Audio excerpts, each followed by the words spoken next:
Bonjour à tous. En pleine campagne électorale pour la présidentielle, il est difficile d'échapper au thème de l'immigration dans une France qui vote à 30% pour l'extrême droite à chaque élection.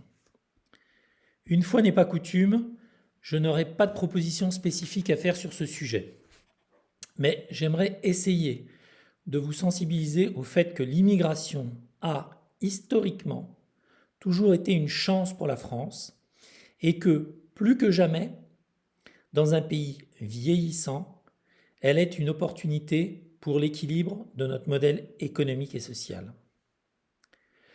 Contrairement à ce que vous rabâchent les leaders d'extrême droite, il ne faut pas avoir peur de l'immigration, mais l'accueillir avec intelligence et bienveillance. De tout temps, je dis bien de tout temps, la France a accueilli des immigrés. Mieux, la France s'est construite grâce aux vagues d'immigration. Nous avons tous, sans exception, du sang issu d'un immigré. Souvent, il s'agit, comme moi, d'un parent, en l'occurrence ma mère, sinon d'un grand-parent ou d'un arrière-grand-parent. Amusez-vous à faire l'arbre généalogique de votre famille. Vous allez tomber des nues. Au Xe siècle, les Vikings se sont installés un peu partout en France un peu partout en Europe, et notamment en France. Ce sont les Normands. Au XXe siècle, se sont succédé de très nombreuses vagues d'immigration.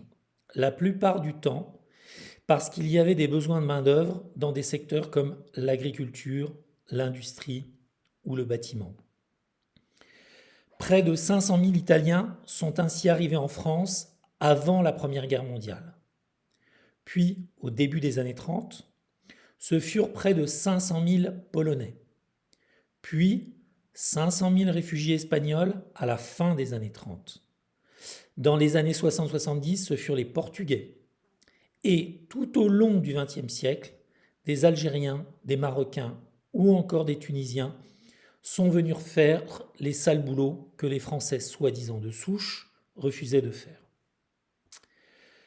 Je prétends que tous ces gens qui sont arrivés ont enrichi notre pays.